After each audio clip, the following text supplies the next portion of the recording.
মই অনুভৱে কৈছোঁ।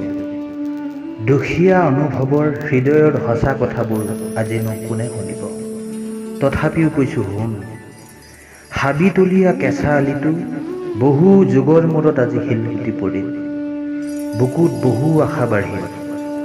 এদিন বোকা গছকি পঢ়াশালীলৈ যোৱা আলিটো আজি পকী হ'ব। টিপচাকিৰ পোহৰত ডাঙৰ হোৱা গাঁওখন আজি বিজুলী বাতি জ্বলিল।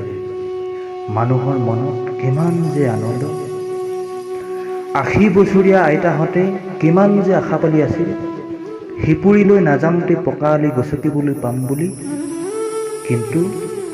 কিন্তু ভদ্ৰতাৰ মুখা পিন্ধি অভদ্ৰ এচামে তাতো কৰিলে দুৰ্নীতি। ৰখি গ'ল আধাতে পকী আলি।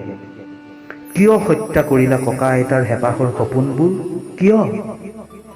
লাজ নালাগেনে তোমালোকৰ ৰাইজৰ ধনেৰে বৰঘৰ বনাব? দুখীয়া নিচলাক লৈ কিয় হেতালি খেলা? তোমালোক জানো নৰমনিচৰে পোৱালি নহয় জানো? নে তোমালোকৰ দুখীয়া নিচলাৰ পেটৰ ভাত কাঢ়ি নাখালে পেট নভৰে? এদিন বহুতৰ এটা সপোন আছিল, গাঁৱৰ কেঁচা আলি পকী হ'ব, বাটত ধূলি বালি নাথাকিব, কুন্দিলৰ ওপৰত এখন পকী দলং হ'ব। ইমান যে আশা আছিল বহুতৰ। সেই জীয়া সপোনবোৰ হত্যা নকৰিবা। মানুহৰ আশা ভৰসাক লৈ ফাকু নেখেলিবা। মানুহৰ ভূত ভৱিষ্যতক লৈ ৰাজনীতি নকৰিবা। ককাইহঁত, কথাবোৰ উপলুঙা নকৰিবা।